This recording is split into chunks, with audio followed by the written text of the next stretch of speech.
Hello everyone, welcome to Study Smart IAS PCS. In today's lecture, we will read about constitutional amendments. आज के lecture में हम amendments को सिर्फ पढ़ेंगे नहीं बल्कि जो इम्पॉर्टेंट अमेंडमेंट्स हैं उनको हम याद भी करेंगे और इम्पॉर्टेंट अमेंडमेंट से जुड़े हुए प्रोविजंस को भी समझेंगे, जैसे कि कितने तरीके की मेजॉरिटी से अमेंडमेंट्स को पास किया जाता है, क्या क्या प्रोसीजर होता है और कौन कौन से अमेंडमेंट्स आपके एग्जामिनेशन पर्पस से इम्पॉर्टेंट हैं। उन सभी अमेंडमेंट्स को हम एक एक करके देखेंगे और याद करेंगे। जो लोग नए हैं उनको बता दूं, this lecture series is a part of our war room initiative. अगर आपने कमेंट्स में अटेंडेंस नहीं लगाई है तो तुरंत अटेंडेंस लगा दो, वीडियोस को हाइप कर दिया करो ताकि ये ज़्यादा लोगों तक पहुँचे। वॉर रूम पे इसी वीडियो लेक्चर पे रात में रोज़ क्विज़ होता है, उस क्विज़ में पार्टिसिपेट करो, अपनी जो भी मार्क्स हैं उसको कमेंट्स में अपडेट करो, रोज़ पार्टिसिपेट करो। एक हेल्दी कम्पिटिटिव एटमॉस्फेयर बना हुआ है, उसमें पार्टिसिपेट करिए। You will be stay motivated और आप अपनी प्रिपरेशन में काफ़ी ज़्यादा कॉन्फिडेंट फील करोगे। This is a 100 days programme. अगर आप लोग जोश के साथ पार्टिसिपेट करोगे तो आप काफ़ी आगे निकल जाओगे रेस में बाकियों से। ओके, बात करते हैं कॉन्स्टिट्यूशनल अमेंडमेंट की। मतलब क्या है? हमारे कॉन्स्टिट्यूशन को अमेंड किया जा सकता है। इसका मतलब जो हमारा कॉन्स्टिट्यूशन है वो बदलते हुए समय के साथ अडेप्ट करने के लायक बनाया गया है। हमारा कॉन्स्टिट्यूशन रिजिड नहीं है, फ्लेक्सिबल है। अगर हम चाहें तो उसमें कुछ प्रोविजंस को चेंज कर सकते हैं as per the demand of the time. Adaptable भी है हमारा कॉन्स्टिट्यूशन, राइट? तो अमेंडमेंट हो सकता है, इसका मतलब ये है कि हमारा कॉन्स्टिट्यूशन फ्लेक्सिबल है और अडेप्टेबल भी है। जो भी अमेंडमेंट किए जाते हैं वो कौन से आर्टिकल के तहत किए जाते हैं, ठीक है? कौन से आर्टिकल में अमेंडमेंट्स के प्रोसीजर दिए हुए हैं? Under article 368। आर्टिकल 368 में अमेंडमेंट्स के प्रोसीजर दिए हुए हैं। तो हमें 368 आर्टिकल याद रखना है कि ये अमेंडमेंट से जुड़ा हुआ आर्टिकल है। इस आर्टिकल, वैसे तो ये आर्टिकल बहुत कॉमन है, फिर भी अगर इस आर्टिकल को याद रखना है तो याद रखना कि हल्का सा डिजिट्स को चेंज करोगे, मतलब डिजिट्स में भी अमेंडमेंट हो सकता है। जैसे 3 है, 3 को हल्का सा चेंज किया तो 6 बन जाएगा, 6 को हल्का सा चेंज किया तो 8 बन जाएगा। तो 3, 6, 8, इस चीज़ को याद रखना। 3, 6, 8 ऐसे बना दिया करो। ओके, ऐसा आर्टिकल है जिसको बैठे बैठे आप चेंज कर सकते हो। 3, 6, 8, राइट? इस तरीके से याद रखना। इससे पहले हम लेक्चर में आगे बढ़े, पहले मुझे बात उन लोगों से करनी है जिनका बैकलॉग चल रहा है वॉर रूम में। आप लोगों ने 100 डेज़ का प्लेज लिया था कि आप कंटिन्यू करोगे 100 डेज़ तक। उसके बावजूद अभी कुछ लोगों के मैसेजेस आ रहे हैं कि उनका बैकलॉग हो गया है। ऐसे लोग जिनका बैकलॉग हो रहा है वो मुझे पहले कमेंट्स में लिखो। पहले तो एक्सेप्ट करो। First of all acceptance is the key, ठीक है? भागो मत कि बस पी लिख के भाग गए, सर को लगेगा मैं प्रेजेंट हूँ, ऐसे मत करो। सबसे पहले तो एक्सेप्ट करो। लिखो, I accept that I have backlogs but I will work upon it. I will work upon it, ठीक है? ये चीज़ लिखो कमेंट में कि आई एक्सेप्ट कि मेरा बैकलॉग है, I accept that I have backlog but I will recover it soon, ठीक है? और साथ साथ अगर आप हल्का महसूस करना चाहते हो तो आप रीज़न भी बताओ कि आपका बैकलॉग क्यों हुआ। कमेंट थोड़ा लंबा होगा, time low, just went it out. कई बार चीज़ें कह देने से ना बहुत हल्का महसूस होता है, तो एक बार कह दो। एंड जितने भी लोगों का बैकलॉग है मैं सबको रिप्लाई करूँगा कि मुझे देखना चाहता हूँ कि आप लोग का बैकलॉग है तो क्यों है, ठीक है? कहाँ लापरवाही हुई, कोई मजबूरी हो गई या फिर आलस आ गया या फिर पढ़ाई में फोकस ही नहीं लग रहा है या लग रहा है अभी तो बहुत टाइम है, ठीक है? या फिर हमारे इनिशिएटिव में कोई कमी है। जस्ट लेट अस नो कि क्यों आपका बैकलॉग हो रहा है, क्यों मोटिवेशन की कमी हो गई, ठीक है?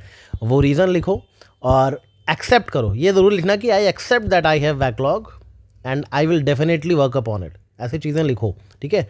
मुझे सबके कमेंट्स आने चाहिए जिनका बैकलॉग है, ओके? और जिनका नहीं है वो तो प्रेजेंट लगा ही दो, ठीक है? लगा ही दो। आप लोग तो डेली क्विज़ में पार्टिसिपेट कर ही रहे हो, ठीक है? मुझे पता है कुछ लोग ऐसे भी हैं जिनका 0 बैकलॉग है, जो लोग डेली पार्टिसिपेट कर रहे हैं। I am observing them all. तो याद रखना, इसको मेंशन करो और एक्सेप्ट करो। Acceptance is the key. कोई चीज़ अगर आप एक्सेप्ट कर लेते हो ना पहले अपने बारे में, लोग एक्सेप्ट ही नहीं करते। अभी बोल दो भाई तुम नहीं पढ़ रहे हो, अरे पढ़ तो रहा हूँ भाई, चेयर पे तो बैठा था 8 घंटे। ये अलग बात है कि रील देखता रह गया, है ना? तो सबसे पहले एक्सेप्ट करो कि येस आई हैव बैकलॉग्स, फिर रीज़न बताओ और ये भी लिखो कि I will work upon it. Okay, so इससे क्या होगा, आपको एक बूस्ट मिलेगा कि हाँ भाई आज मैंने लिख दिया है, अब तो करना ही पड़ेगा, है ना? सर ने पकड़ लिया है आज। तो इस तरीके से थोड़ा सा आपको मोटिवेशन मिलेगा। Anyway, let's continue with the lectures. देखो, जो कॉन्स्टिट्यूशनल अमेंडमेंट्स होते हैं ना वो 3 तरीके के होते हैं। आसान भाषा में कैसे समझोगे कि ये 3 लेवल ऑफ डिफ़िकल्टी बनाया गया है। ये लेवल ऑफ डिफ़िकल्टी है, 3 लेवल्स ऑफ डिफ़िकल्टी हैं कि हमारे कॉन्स्टिट्यूशन को चेंज करना है, ठीक है? तो 3 लेवल ऑफ डिफ़िकल्टी बनाई गई है। कुछ प्रोविजंस हैं जो थोड़ा लेवल 1 की डिफ़िकल्टी से सॉल्व हो जाएंगे, यानी कि सिंपल मेजॉरिटी से। कुछ चीज़ें हैं जो थोड़ा सा मीडियम लेवल की डिफ़िकल्टी से अमेंड हो जाएंगे, यानी कि स्पेशल मेजॉरिटी से। और कुछ चीज़ें हैं जिनको बहुत ज़्यादा डिफ़िकल्टी लेवल कर दिया है, 3rd लेवल की डिफ़िकल्टी लगा दी गई, यानी कि special majority plus ratification of state. तो ये 3 लेवल ऑफ डिफ़िकल्टी बनाई गई है as far as the amendment of the constitution is concern. ठीक है, तो याद रखना, सबसे पहली जो मेजॉरिटी होती है वो होती है सिंपल मेजॉरिटी।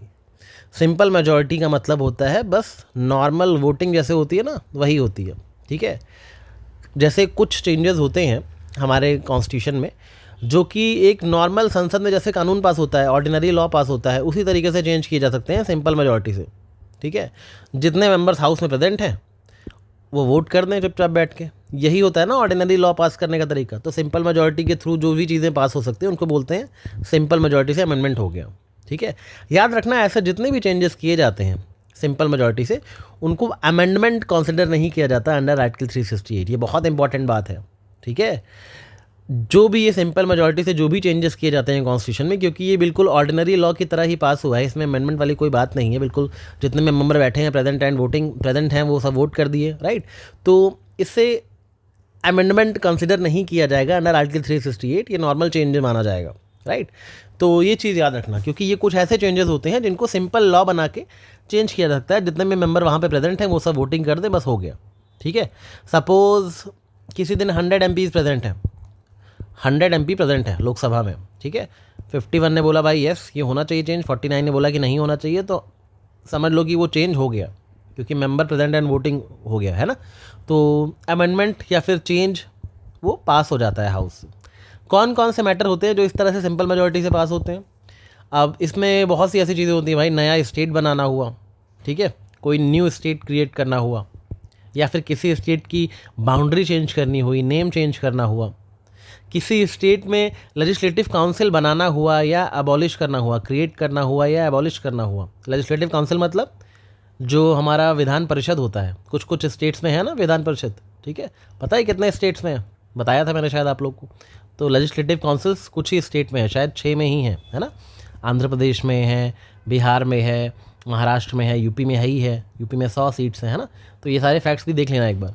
तो लेजिस्लेटिव काउंसिल को क्रिएट करना, अबॉलिश करना, ये भी सिंपल मेजॉरिटी से हो जाता है, राइट।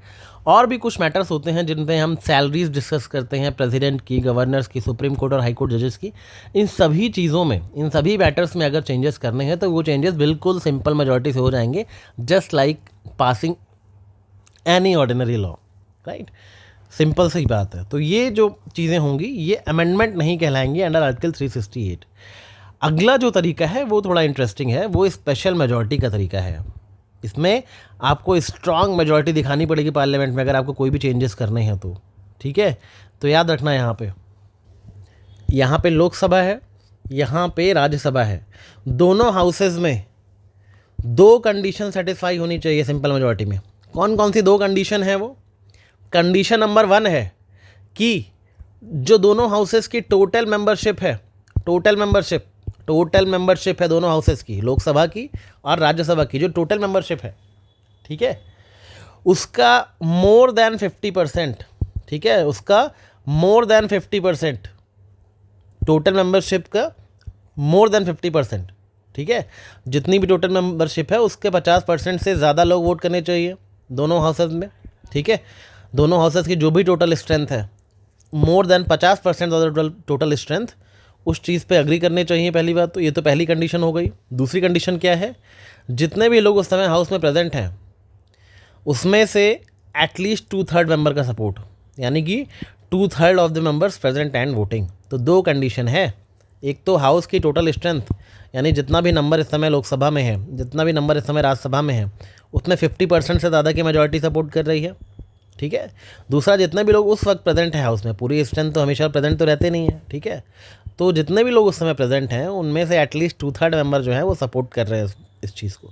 ये कहलाती है special majority of total membership of each house plus 2/3 majority of the members present and voting. याद रहेगा ना, ये ईच हाउस में, लोकसभा में भी राज्यसभा में, दोनों में ही ये 2 कंडीशन फुलफिल होनी चाहिए, ठीक है। 50, फिर से लिख लो, 50% of total strength plus 2/3 of present and voting. Simple सा याद रखना। सपोज लोकसभा में टोटल 545 मेंबर्स हैं, राइट। अब क्या सपोज उस दिन जो है, जिस दिन ये अमेंडमेंट किया जा रहा है, उस दिन 500 लोग ही आए हैं, ठीक है, 500 एमपी ही आए हुए हैं, तो वो प्रेजेंट हैं तो उनको वोट करना पड़ेगा, राइट। तो यानी कि यहाँ पे 2 कंडीशन फुलफिल होनी चाहिए। पहली बात तो टोटल मेंबरशिप का मोर देन हाफ, यानी मोर देन 50% ऑफ द 545। कितना हो गया? एटलीस्ट 273 लोग यस बोलें अमेंडमेंट के लिए।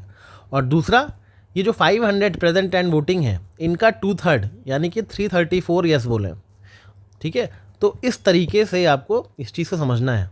ये सबसे ज़्यादा यूज़ किया जाने वाला तरीका है कभी भी कॉन्स्टिट्यूशनल प्रोविजंस को चेंज करना होता है तो। ओके, याद रखना अमेंडमेंट में लोकसभा राज्यसभा दोनों में सेपरेटली ये बिल पास होना चाहिए, दोनों में सेम रिक्वायरमेंट होनी चाहिए, सेम रिक्वायरमेंट दोनों में ही ज़रूरत है, ठीक है।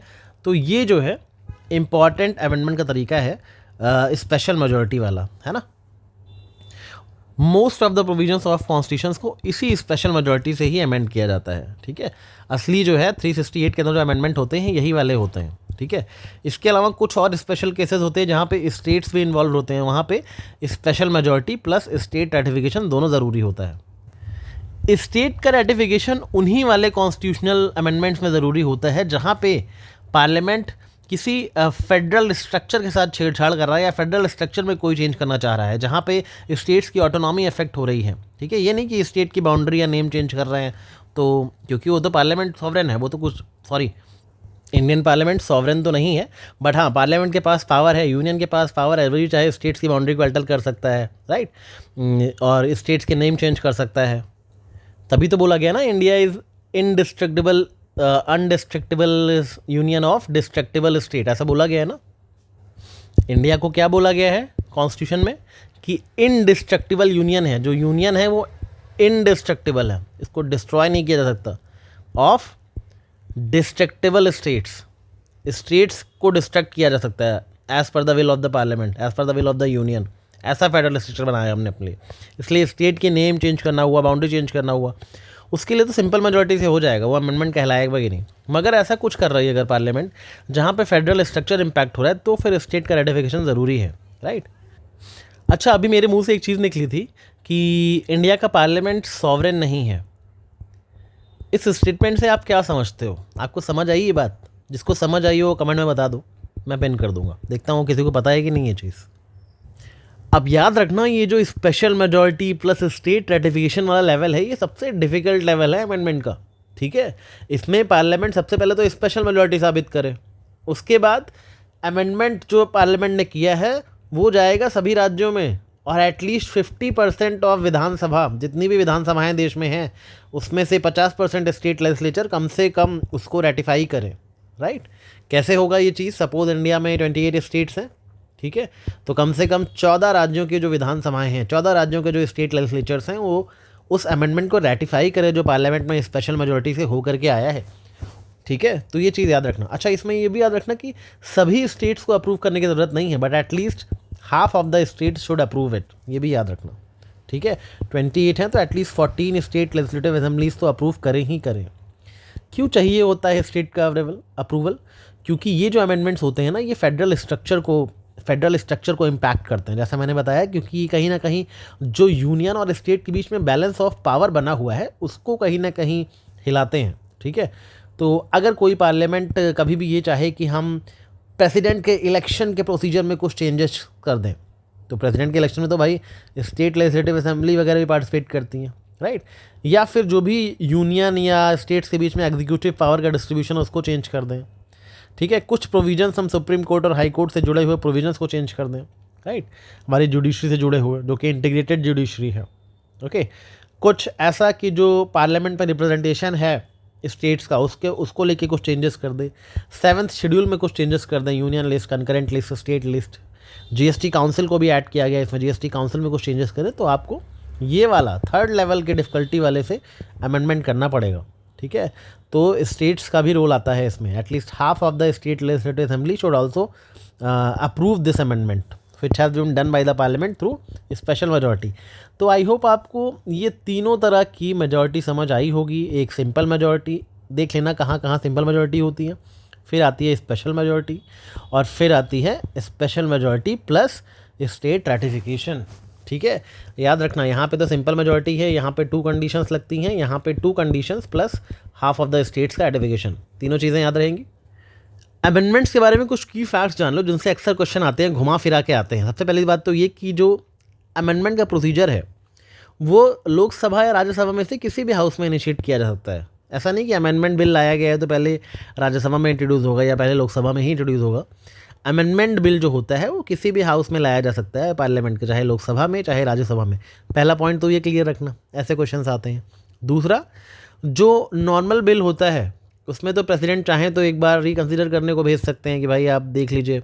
ठीक है, अगर अमेंडमेंट बिल पार्लियामेंट से पास होकर प्रेसिडेंट के पास आता है तो फिर प्रेसिडेंट के पास उस बिल को विदहोल्ड करने का ऑप्शन नहीं है, प्रेसिडेंट को उसको एसेंट देना ही होगा। राइट, जो भी ऑर्डिनरी बिल्स होते हैं उसमें प्रेसिडेंट के पास कुछ ऑप्शंस होते हैं, लेकिन अगर अमेंडमेंट बिल आया है प्रेसिडेंट के पास तो उनके पास कोई ऑप्शन नहीं है विदहोल्ड करने का, एसेंट देना ही होगा। राइट, दूसरी चीज़, ये जो अमेंडमेंट बिल है दोनों हाउसेज में सेपरेटली पास होना चाहिए विद द कंडीशंस रिक्वायर्ड। मैंने बता ही दी ये चीज़, दोनों हाउसेज में बिल सेपरेटली पास होगा। ठीक है, और अमेंडमेंट बिल्स के लिए कोई भी ज्वाइंट सेटिंग का प्रोविज़न अलाउड नहीं है। राइट, कि भाई कन्फ्लिक्ट हो गया चलो ज्वाइंट सेटिंग होगी, तो याद रखना जो 108 के तहत ज्वाइंट सेटिंग होती है, अमेंडमेंट बिल में अगर कोई डिस्प्यूट होता है तो कोई ज्वाइंट सेटिंग का प्रोविज़न नहीं है। राइट, अगर लोकसभा में बिल पास हो गया अमेंडमेंट का, राज्यसभा रिजेक्ट कर दे उसको, तो प्रेसिडेंट कई बार ज्वाइंट सेटिंग करवाते हैं, आई क्या दिक्कत हो गई और मिल के कर लेते हैं। मगर अगर अमेंडमेंट बिल है तो लोकसभा में पास हो गया, राज्यसभा ने मना कर दिया, तो वो बिल फेल हो जाएगा। राइट, कोई ज्वाइंट सेटिंग का प्रोविज़न नहीं है अंडर आर्टिकल 108, याद रखना इस चीज़ को। ओके, कि अमेंडमेंट बिल में ज्वाइंट सेटिंग का प्रोविज़न नहीं है, अगर अपर हाउस ने रिजेक्ट कर दिया तो बिल ड्रॉप हो जाएगा।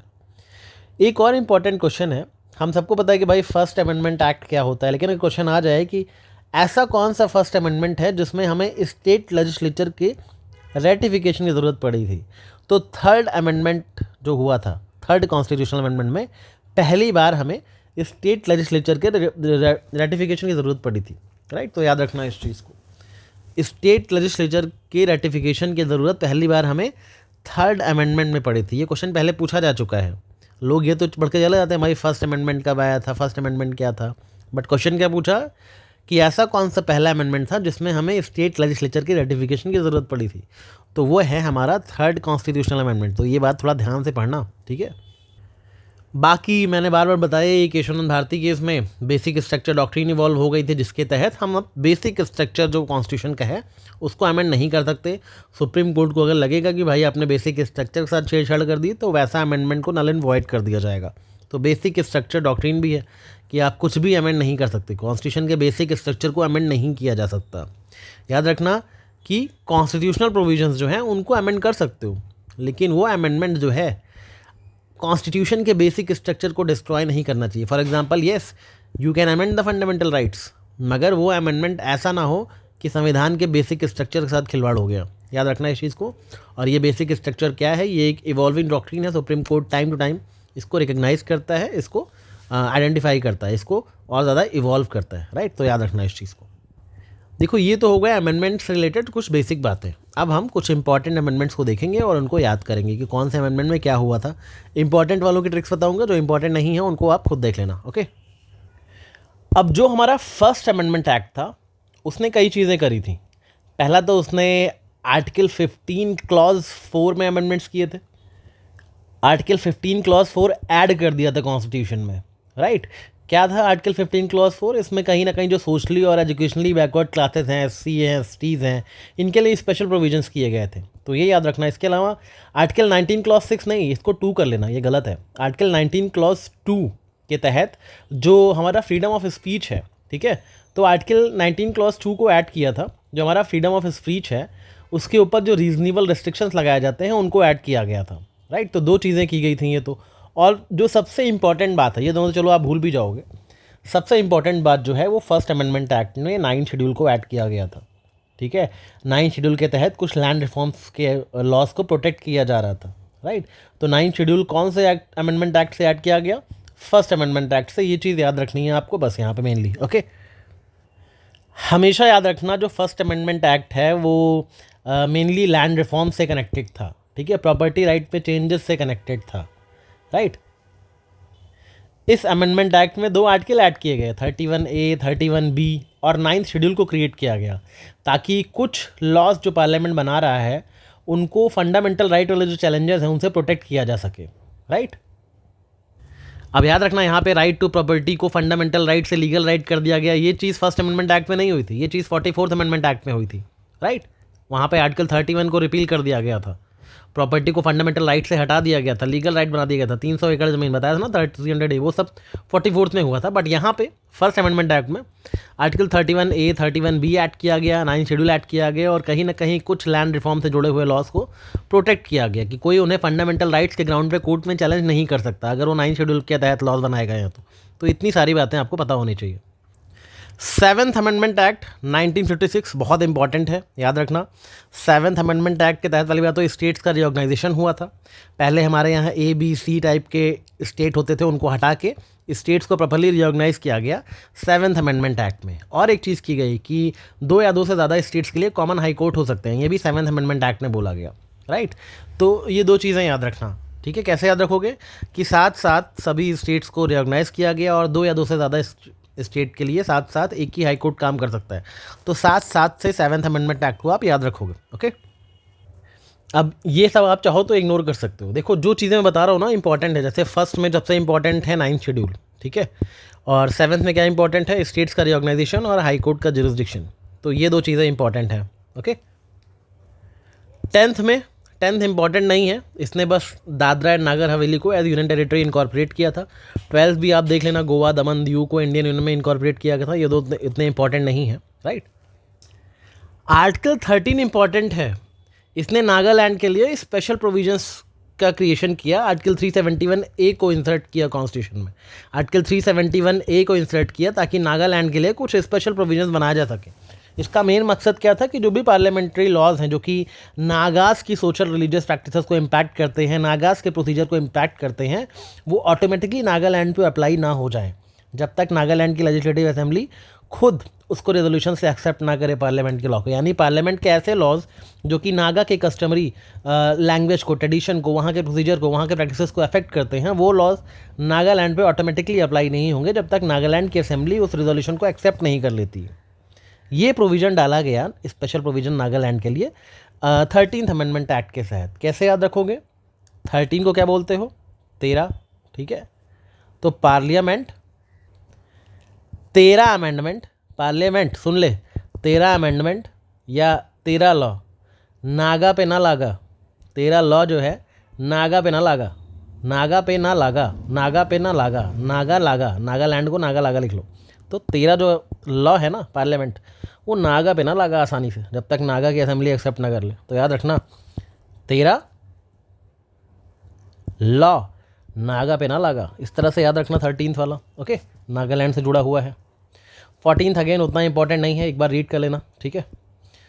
जो इंपॉर्टेंट वाले हैं वही मैं याद करूँगा, जैसे क्वेश्चन आते हैं। देखो ये जो लिस्ट है हम लोग लूसेंट से ली है, राइट। तो लूसेंट से ली है, इसका मतलब ज़रूरी नहीं कि PYQs में आए हुए हैं, फिर भी एक बार लिस्ट को गो थ्रू ज़रूर करना आप, इसलिए मैंने दे दी है, ठीक है। बाकी जो इंपॉर्टेंट वाले हैं वो मैं करवा ही दे रहा हूँ याद आपको। 19th अमेंडमेंट थोड़ा सा इंपॉर्टेंट है, 1966 का है और इसमें इलेक्शन कमीशन के पास एक पावर हुआ करती थी कि अगर इलेक्शन को लेकर कोई डिस्प्यूट होते हैं तो इलेक्शन कमीशन चाहे तो एक ट्राइब्यूनल का अपॉइंटमेंट कर सकता है। उस पावर को रिमूव कर दिया गया था कि election commission has no power to appoint such tribunal to decide the electoral disputes. ये चीज़ की गई थी 19th अमेंडमेंट एक्ट के द्वारा। आर्टिकल 324 जो कि इलेक्शन कमीशन से डील करता है, उसी में अमेंडमेंट किए गए थे कि इलेक्शन कमीशन के पास इलेक्शन के डिस्प्यूट को लेकर के जो ट्राइब्यूनल के अपॉइंटमेंट की पावर है उसको रिमूव कर दिया गया आर्टिकल 19 के तहत। डायरेक्ट क्वेश्चन आएगा, election tribunals were removed by which of the following amendments. तो याद रखना 19th अमेंडमेंट एक्ट के तहत हुआ था ये 1966 में।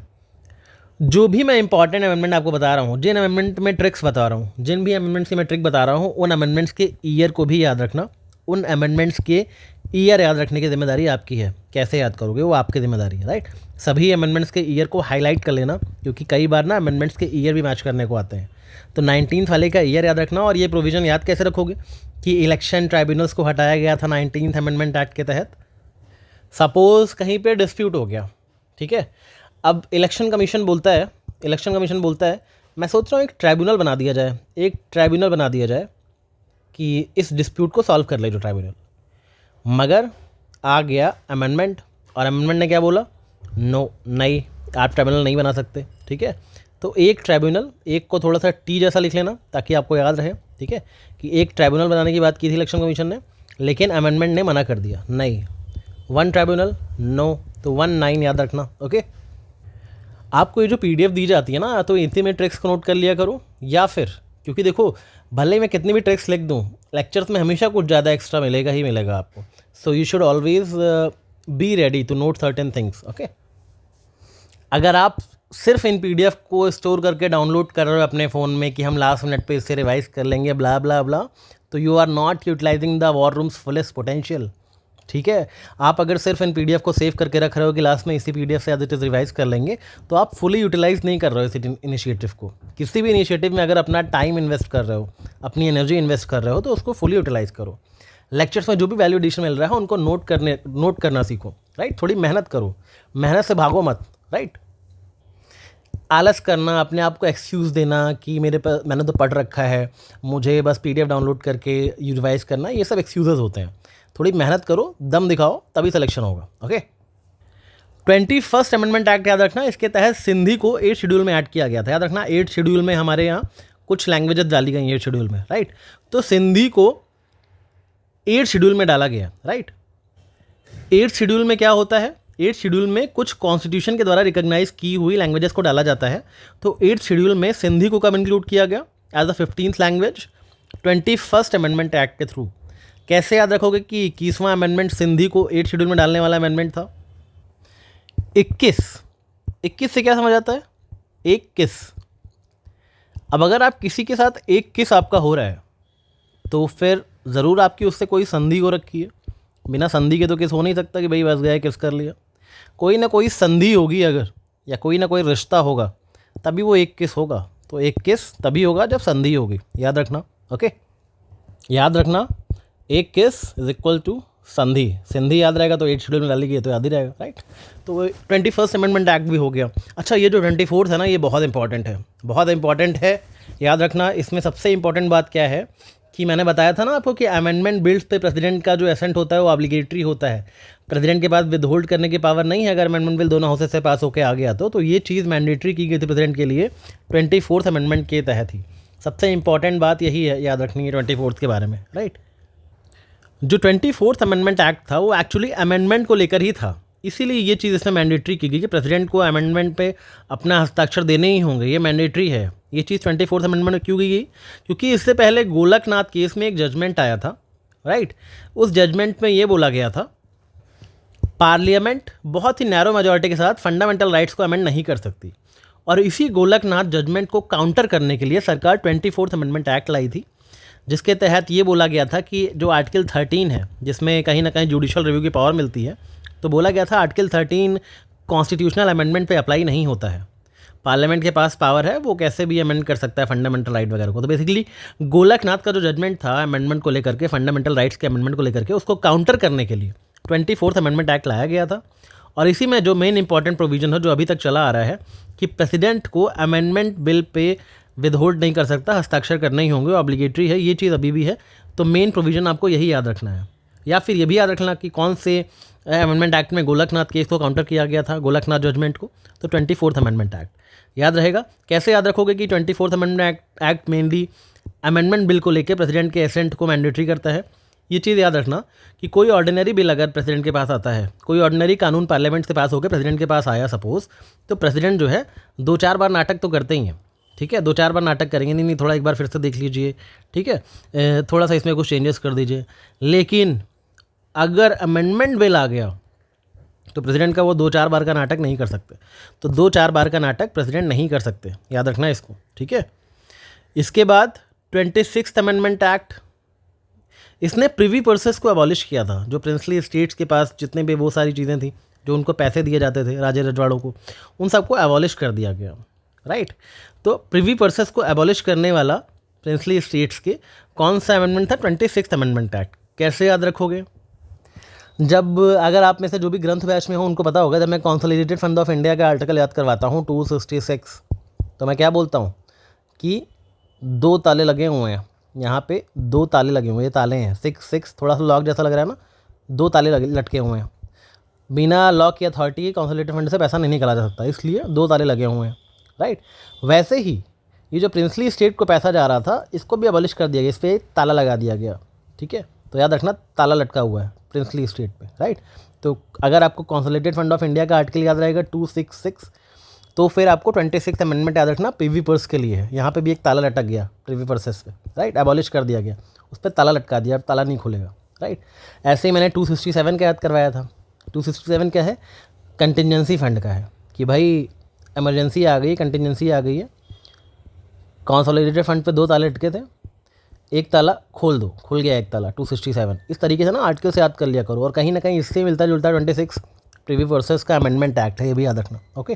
26 amendment act, Privi purses abolished. I hope अब आप नहीं भूलोगे, है ना। 36 अमेंडमेंट एक्ट से क्वेश्चन आया हुआ है, तो ये भी इंपॉर्टेंट है कि सिक्किम को फुल फ्लेज स्टेट बनाया गया 36 अमेंडमेंट एक्ट के तहत। कैसे याद रखोगे? देखो 36 सिक्किम थोड़ा थोड़ा मैच कर रहे हैं ना, 36 सिक्किम बोलोगे तो याद हो जाएगा आपको। 38 अमेंडमेंट एक्ट अभी वैलिड नहीं है, तो इसको आप इग्नोर कर सकते हो, उतना इंपॉर्टेंट नहीं। इसमें बोला गया था कि अगर इमरजेंसी लगती है या फिर ऑर्डिनेंस लाता है कोई प्रेसिडेंट, तो फिर इस चीज़ को चैलेंज नहीं कर सकते आप कोर्ट में किसी भी ग्राउंड पे। तो ये चीज़ तो बाद में हटा दी गई, ठीक है। तो फिलहाल इतना इंपॉर्टेंट नहीं है, इसको आप इग्नोर कर सकते हो, राइट। 39 में क्या हुआ था? ये जो भी इलेक्शंस हैं प्रेसिडेंट के, वाइस प्रेसिडेंट के, प्राइम मिनिस्टर के, स्पीकर ऑफ लोकसभा के, इनको आप जुडिशल रिव्यू के बियॉन्ड कर दिया गया। तो ये सब कहीं ना कहीं बहुत ही डेमोक्रेसी के खिलाफ जाने वाले अमेंडमेंट्स थे, राइट, जिनको बाद में चेंज किया गया। यहीं पे आता है सुप्रीम कोर्ट का फेमस फैसला Indira Gandhi versus Rajnarayan judgment of 1975, जिसमें सुप्रीम कोर्ट ने बोला कि आपका ये जो अमेंडमेंट है ये बेसिक स्ट्रक्चर के साथ खिलवाड़ कर रहा है, ठीक है। वैसे तो इसमें और भी निटिग्रिटीज़ है, मैं आपको मोटा मोटा बता रहा हूँ। इसमें बोला गया कि जो 39 अमेंडमेंट हुआ है, ठीक है, इसमें आपने बहुत सी चीज़ों को जुडिशल रिव्यू के बियॉन्ड कर दिया है, ऐसा नहीं है। ये इलेक्शंस पे जुडिशल रिव्यू के जुडिशल स्क्रूटनी के तहत आते हैं। तो याद रखना 39th amendment was an attempt to immunise election disputes from the judicial purview, but supreme court struck down this amendment provisions under Indira Gandhi versus Rajnarayan case of 1975। तो ये अमेंडमेंट तो इंपॉर्टेंट नहीं है, but Indira Gandhi versus Rajnarayan case 1975 में हुआ था, ये ज़्यादा इंपॉर्टेंट है, ये याद रखना, ओके। तो 38 39 उतना इंपॉर्टेंट अमेंडमेंट नहीं है, क्योंकि उनको बाद में हटा दिया गया, उनकी कोई वैल्यू नहीं है, राइट। अभी जो अभी भी एग्जिस्ट कर रहे हैं उन चीज़ों को याद करना ज़्यादा ज़रूरी। जैसे 42nd अमेंडमेंट एक्ट, इसको तो मिनी कॉन्स्टिट्यूशन बोला जाता है। इसमें इतने सारे अमेंडमेंट किए थे, ठीक है, कि इसको मिनी कॉन्स्टिट्यूशन बोल दिया गया। ये सब इमरजेंसी के टाइम के अमेंडमेंट्स हैं। अब 42nd अमेंडमेंट एक्ट में बहुत सारे चेंजेस किए गए थे, जिनको बाद में 44th अमेंडमेंट एक्ट में करेक्ट किया गया। बट 2 चीज़ें हैं जो आपको याद रखनी है। पहला तो ये कि 42nd अमेंडमेंट एक्ट में प्रीएम्बल में सोशलिस्ट, सेकुलर और इंटीग्रिटी वर्ड ऐड किया गया था। बहुत पॉपुलर चीज़ें हैं, जब भी आपने प्रीएम्बल पढ़ा होगा ये फैक्ट आपको पता होगा। इसके अलावा फंडामेंटल ड्यूटीज़ भी ऐड की गई थी पार्ट 4A में। प्रीएम्बल और फंडामेंटल ड्यूटीज़ को ऐड किया गया था 42nd अमेंडमेंट एक्ट के तहत, ओके। इसको मिनी कॉन्स्टिट्यूशन भी कहा जाता है, यही फैक्ट इंपॉर्टेंट है। क्वेश्चन आएगा तो यहीं से आएगा कि कौन से अमेंडमेंट को मिनी कॉन्स्टिट्यूशन कहा जाता है, ठीक है। किस अमेंडमेंट के तहत फंडामेंटल ड्यूटीज़ को ऐड किया गया, किस अमेंडमेंट के तहत प्रीएम्बल में socialist, secular, integrity word add किए गए, ये सब 42nd अमेंडमेंट एक्ट के तहत किया गया था। बाकी और भी प्रोविजंस है जो कि आप खुद पढ़ लेना, ठीक है। ज़्यादातर प्रोविजंस को बाद में 44th में चेंज कर दिया गया था, ओके। 42nd अमेंडमेंट एक्ट के तहत ही प्रेसिडेंट के लिए ऑब्लिगेटरी बना दिया गया था कि काउंसिल ऑफ मिनिस्टर का एडवाइस आपको मानना ही है, ठीक है। 44th अमेंडमेंट एक्ट 1978, देखो दोनों के ईयर बहुत इंपॉर्टेंट है, बहुत बार पूछे जा चुके हैं। तो 42nd was in 1976 and 44th was in 1978, okay. अच्छा, 42nd में एक और चीज़ की गई थी, बताना भूल गया आपको। इसमें कुछ डायरेक्टिव प्रिंसिपल्स भी ऐड किए गए थे, ठीक है। कौन कौन से ऐड किए गए थे यहाँ पे लिखा नहीं है, नोट कर लेना। इसमें 39A ऐड किया गया था, ठीक है, 43A ऐड किया गया था और 48A ऐड किया गया था। ये सब directive principles 42nd amendment act के तहत इंसर्ट किए गए थे DPSP, ठीक है। 39A में क्या है, जब आप DPSP में पढ़ाऊंगा आपको तो ये सब याद कर दूंगा, टेंशन मत लो। फिलहाल नोट कर लेना कि 39A, 43A, 48A ये सब 42nd अमेंडमेंट से एक्ट किया गया था, राइट।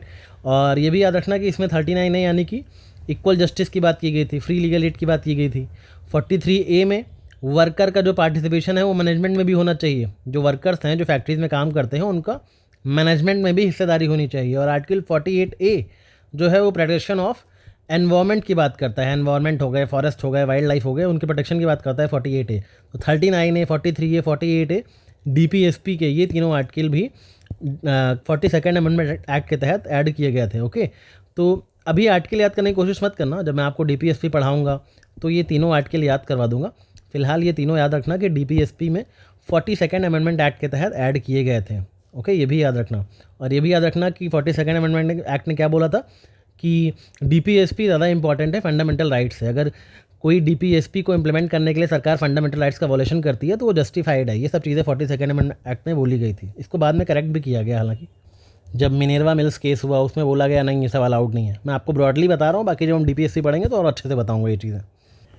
44th अमेंडमेंट एक्ट तो सबसे इंपॉर्टेंट बात है। मैंने बताया था आपको कि 4 जगह प्रॉपर्टी लेने से अच्छा है एक 300 एकड़ की प्रॉपर्टी ले लो, बताया था ना फंडामेंटल राइट के टाइम पे।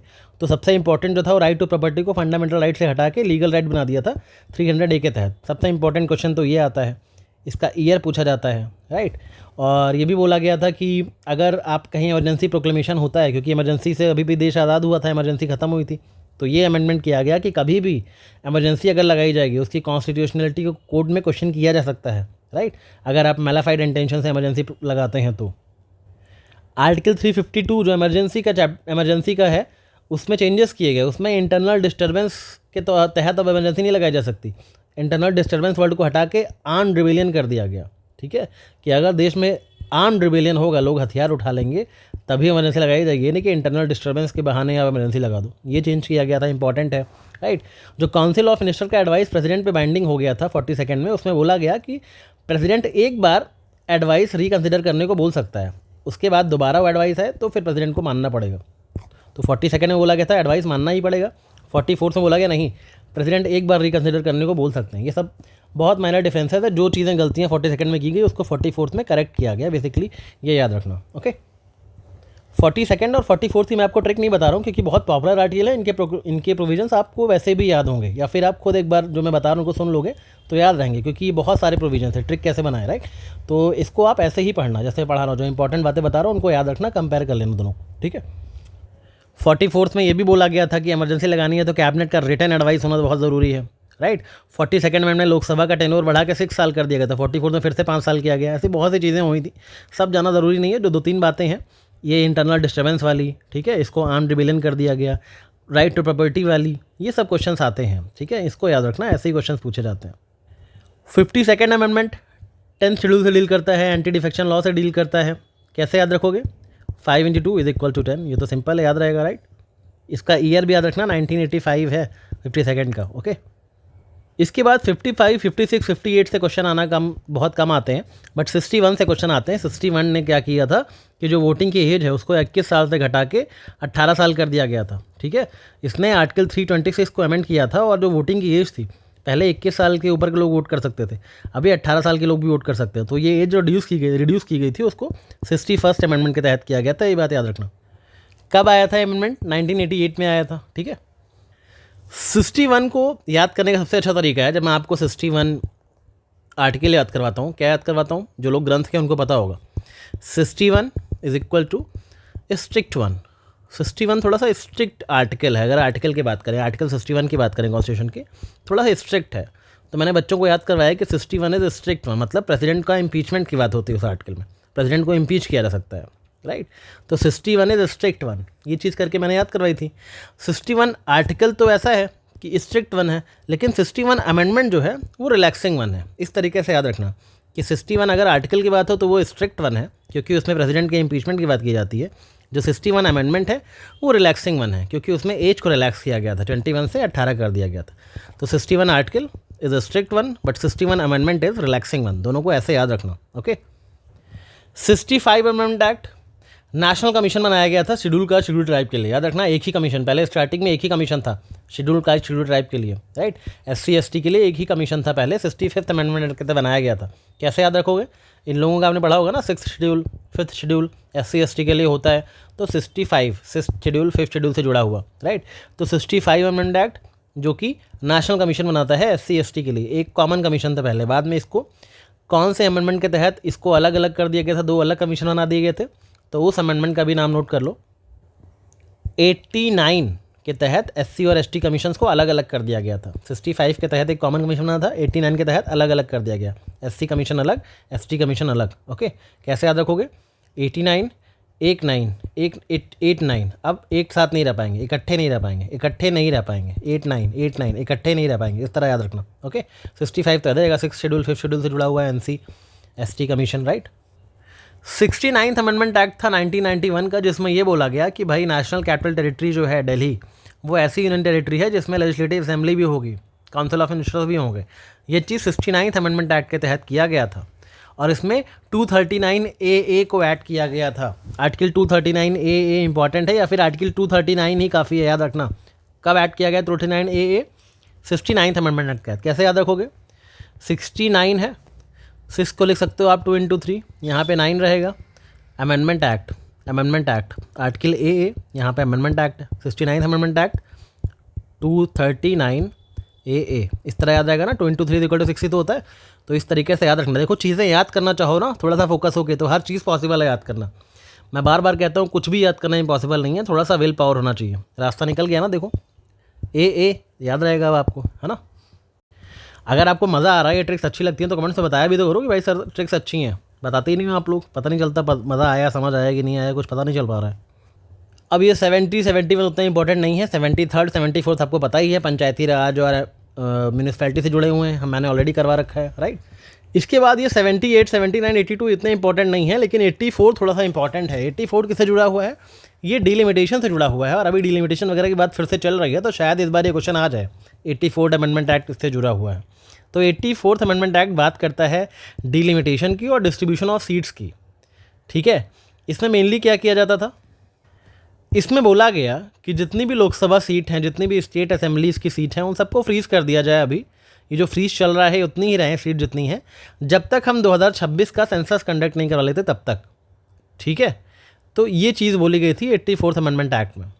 2026 के सेंसस को पब्लिश होने तक हम इन सीट्स को फ्रीज रखेंगे, लोकसभा और स्टेट असेंबलीज़ को।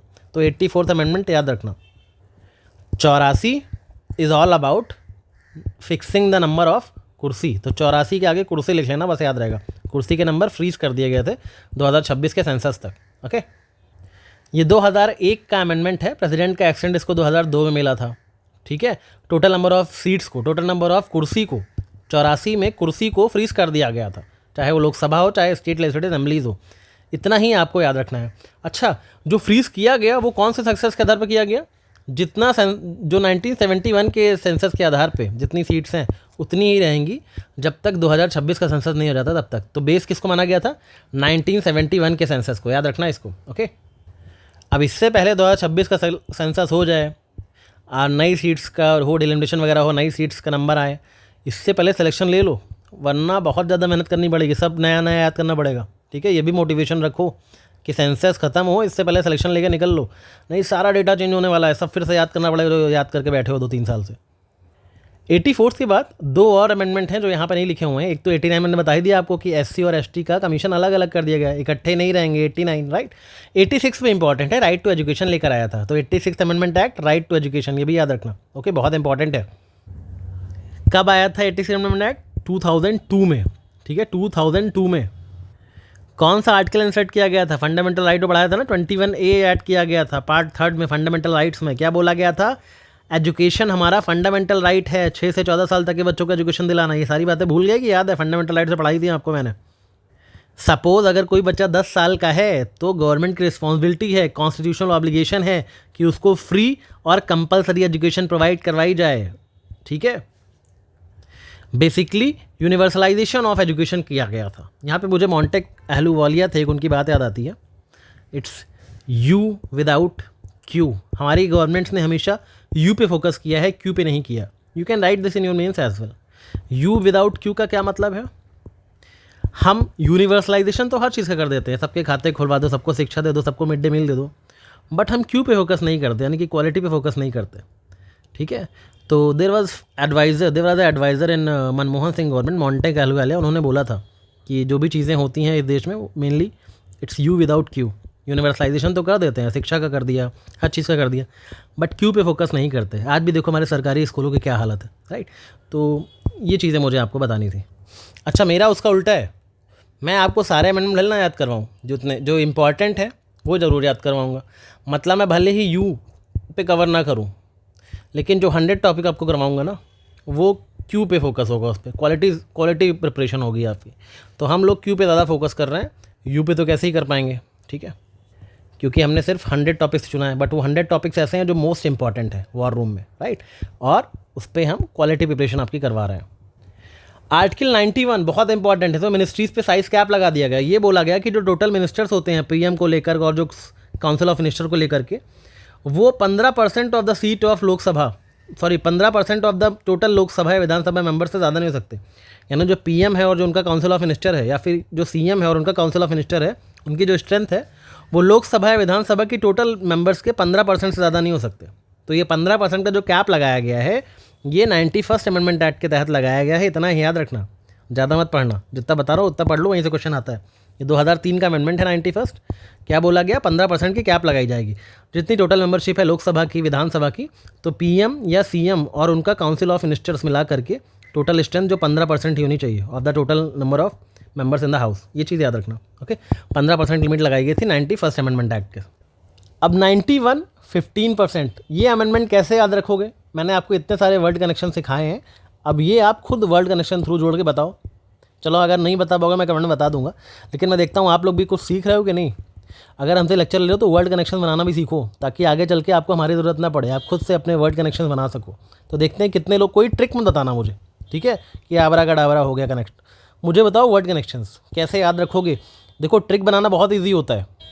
अभी किसी से पूछ लो भाई मेडिवल इंडिया की जो सल्तनत डायनेस्टी है उसकी ट्रिक बता दो, तो बहुत लोग बोलते हैं शाहरुख खान था सुपर लवर। तो ये शाहरुख खान जो सुपर लवर था, आपको एग्जाम में कैसे याद रहेगा कि ये जो ट्रिक थी ये दिल्ली सल्तनत के रूलर्स की थी, दिल्ली सल्तनत के डायनेस्टीज़ की थी। हमेशा ऐसी ट्रिक बनाओ, ऐसे वर्ड कनेक्शन बनाओ जो उन वर्ड कनेक्शन से याद रहे कि ये चीज़ मैंने अमेंडमेंट के लिए पढ़ी थी, ये वर्ड कनेक्शन मैंने इस चीज़ के लिए पढ़े थे, ये भी याद आए। उस वर्ड कनेक्शन में ये फैक्ट भी इन्वॉल्व होना चाहिए कि आपने वो वर्ड कनेक्शन क्यों बनाया है, किस चीज़ के लिए बनाया है। तो देखते हैं कितने लोग इस तरीके से बनाना सीखते हैं, राइट। अगर इस तरह से नहीं बनाओगे ना तो एग्ज़ाम में फिर ट्रिक ही याद नहीं आएगी। ट्रिक तो याद रह जाएगी, बट ये याद नहीं रहेगा कि भाई कौन सी ट्रिक किसकी थी। इसलिए वर्ड कनेक्शंस पे डिपेंड किया करो, निमोनिक्स पे डिपेंड किया करो, क्योंकि उसमें लिंकेजेस ऐसे होते हैं जो आपको बताते हैं कि अगर हमने इस चीज़ की ट्रिक बनाई है तो उसी ट्रिक में ये फैक्ट भी समाहित रहता है कि हमने इस ट्रिक को किस चीज़ के लिए बनाया है, राइट। 91st में देखो एक तो सबसे इंपॉर्टेंट था कि कैप रखी गई थी 15% की, प्लस ये भी बताया गया था अगर कोई बंदा है, कोई मेंबर है हाउस का जिसको डिफेक्शन के तहत डिस्क्वालीफाई किया गया है, फिर उसको मिनिस्टर के तौर पर भी अपॉइंट नहीं कर सकते, राइट, जब तक वो री इलेक्ट होकर ना आए। दूसरा, मिनिमम मिनिस्टर्स जो है वो सीएम को इंक्लूड करके 12 से कम नहीं होने चाहिए, ठीक है, याद रखना इस चीज़ को। जो स्मॉलर स्टेट्स हैं सिक्किम, मिजोरम, गोवा, वहाँ पे 12 से कम नहीं होने चाहिए number of ministers including CM. ये चीज़ याद रखना कि उतना इंपॉर्टेंट नहीं है, बट ये दोनों प्रोविजंस बहुत इंपॉर्टेंट है। 92nd अमेंडमेंट एक्ट में 4 नई लैंग्वेजेस ऐड की गई थी शेड्यूल में, बोडो, डोगरी, मैथिली, संथली। और इसके बाद ही हमारी ऑफिशियल लैंग्वेज जो थी वो कॉन्स्टिट्यूशनल रिकॉग्नाइज जो लैंग्वेजेस हैं वो 22 हो गई, 22 हो गई, राइट। याद है ना, सिंधी को 21वें अमेंडमेंट के ऐड किया था, 21 हो गई, संधि हो गई, राइट। तो वो 15th लैंग्वेज थी। उसके बाद बोडो, डोगरी, मैथिली, संथली को 92nd में जाके ऐड किया गया, तो हमारी लैंग्वेजेस 22 हो गई। इसके बीच में और भी ऐड की गई थी। देखो कैसे याद रखोगे, जो बदमाश लोग होते हैं ना, बदमाश लोग होते हैं, अब देखो इसमें कुछ लोग गलती करते हैं, बस BDMS याद कर लिया, तो ये कैसे याद होगा कि 92nd अमेंडमेंट है, ये बताओ ज़रा। इसको ऐसे याद रखना है, जो बदमाश लोग होते हैं, बदमाश BDMS मतलब बदमाश, ठीक है, उनकी अगर बदमाशी पकड़ लोगे ना तुरंत 9-2-11 हो जाएंगे, 9-2-11 हो जाएंगे। तो 92nd बदमाश याद रखना, 9-2-11 हो गया, ओके। बाकी ये दोनों अमेंडमेंट उतने इंपॉर्टेंट नहीं है, यू कैन स्किप इट और जस्ट टेक अ रीडिंग। इसके बाद एक अमेंडमेंट एक्ट है जो कि मेंशन नहीं है, जो कि है 97th। ये इंपॉर्टेंट अमेंडमेंट है। इसमें कोऑपरेटिव सोसाइटीज़ का फॉर्मेशन, कोऑपरेटिव सोसाइटीज़ की बात की गई। जो कोऑपरेटिव सोसाइटीज़ को फॉर्म करने का आर्टिकल 90 में जोड़ा गया है ना, right to form cooperative societies, article 19 clause 1 clause C, वो 97th अमेंडमेंट एक्ट के तहत ही जोड़ा गया था, ठीक है। इसके साथ साथ इसने एक DPSP भी ऐड करा 43B, ठीक है, जिसमें स्टेट को जो है वो प्रमोट करना चाहिए ऐसे कोऑपरेटिव सोसाइटीज़ को, ऐसे वॉलंटरी ऑर्गेनाइजेशंस को, राइट। तो 43B ऐड किया गया था, 19 क्लॉज 1 क्लॉज C ऐड किया गया था। ये सारी चीज़ें 97th अमेंडमेंट एक्ट के तहत की गई टू प्रमोट कोऑपरेटिव सोसाइटीज़। याद रखना, कोऑपरेटिव सोसाइटीज़ के आने से पहले कोई साथ नहीं था, no one was together, no साथ, कोई कोऑपरेट नहीं करता था आपस में, तो नो वन वॉज साथ, कोई साथ नहीं था, इसलिए नो साथ अमेंडमेंट किया गया नो साथ में, कि ऐसे क्यों आप लोग साथ क्यों नहीं हो, एक साथ आओ, कोऑपरेट करो, इस तरह से याद रखना। और आर्टिकल्स याद रखना, 19 क्लॉज 1 क्लॉज सी ऐड किया गया था फंडामेंटल राइट्स में, और 43 बी ऐड किया गया था डीपीएसपी में, इंपॉर्टेंट है, याद रखना इस चीज़ को। 99th अमेंडमेंट एनजेएसी को लेके था, इसको सुप्रीम कोर्ट ने स्ट्रक डाउन कर दिया, तो इंपॉर्टेंट नहीं बचा। इसके बाद आ गए करंट अफेयर्स वाले, ठीक है, ये तो आपने बार बार पढ़ा होगा, तो इसके ट्रिक्स नहीं बताऊंगा, याद रखना। 101 जीएसटी से रिलेटेड है। जीएसटी वाले अमेंडमेंट ने कौन से आर्टिकल ऐड किए, ये बहुत इंपॉर्टेंट है, ये पूछा जाता है। तो 246A, 269A और 279A, ये 3 आर्टिकल्स ऐड किए गए हैं जीएसटी वाले अमेंडमेंट में, याद रखना। 101 अमेंडमेंट जीएसटी का है, ये तो सबको याद होता है क्योंकि करंट अफेयर्स में बार बार पूछा जाता है, 2016 में किया गया था, राइट। बट इसमें कौन से आर्टिकल ऐड किए गए, 246A, 269A, 279A, ये याद रखना। 279A कौन सा है, जीएसटी काउंसिल वाला है, राइट, तो याद रखना इस चीज़ को। 102 में क्या किया गया, जो national commission of backward classes है एनसीबीसी को कॉन्स्टिट्यूशनल स्टेटस दिया गया, राइट। 103 कौन सा था, ईडब्ल्यूएस वाला था, बस इतना ही याद रखो, मैच करने को आएगा, आपसे इन डेप्थ नहीं पूछेगा क्या ईडब्ल्यूएस, इकोनॉमिकली वीकर सेक्शन को एम्पावर करने वाला जो आर्टिकल था, राइट, उनको रिजर्वेशन देने वाला जो आर्टिकल था, तो वो ईडब्ल्यूएस वाला 103 था। बैकवर्ड क्लासेस वाला 102 था, ओके, याद रहेगा ना। 101 is for GST, 102 is for backward classes और 103 इज़ फॉर ईडब्ल्यूएस, राइट। 104 के तहत क्या किया गया, 104 के तहत याद रखना कि जो एंग्लो इंडियन का अपॉइंटमेंट होता था ना लोकसभा में, स्टेट असेंबलीज में नॉमिनेशन होता था एंग्लो इंडियंस का, उसको अबॉलिश कर दिया गया।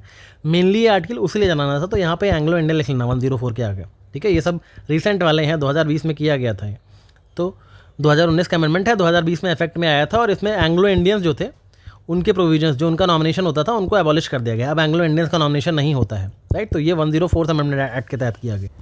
105 2021 का अमेंडमेंट है, स्टेट गवर्नमेंट को पावर देता है कि वो खुद भी आइडेंटिफाई कर सकते हैं सोशली और एजुकेशनली बैकवर्ड क्लासेस को। SEBC को आइडेंटिफाई करने की पावर स्टेट गवर्नमेंट्स की रिस्टोर कर दी गई, बस इतना याद रखना। 106 तो न्यूज़ में था ही रिसेंटली, क्या किया गया, नारी शक्ति वंदन अधिनियम, कि वुमेन को 33% रिजर्वेशन मिलेगा, बट अभी नहीं मिलेगा, पहले डिलिमिटेशन वगैरह हो जाएगा, उसके बाद मिलेगा, राइट, तो याद रखना इस चीज़ को। याद रखना 101 से 106 तक जितने ही पढ़े ज़रूर याद रखना। जीएसटी 101 हो गया, राइट। 102 क्या था आपका, एनसीबीसी। 103 क्या था आपका, ईडब्ल्यूएस, राइट। 104 क्या था आपका, मेनली एंग्लो इंडियंस के नॉमिनेशन को ख़त्म करने वाला, राइट, जो स्पेशल रिप्रेजेंटेशन था एंग्लो इंडियंस के लिए, उसको हटाया गया। आप बस यहाँ पे एंग्लो इंडियन लिख लेना, ठीक है, बाकी ये सब भूल जाना, और 2020 में फोर्स में आया था, इतना याद रखना। 105 is for socially educationally backward classes को आइडेंटिफाई करने की पावर दे दी गई स्टेट गवर्नमेंट्स को, ओके।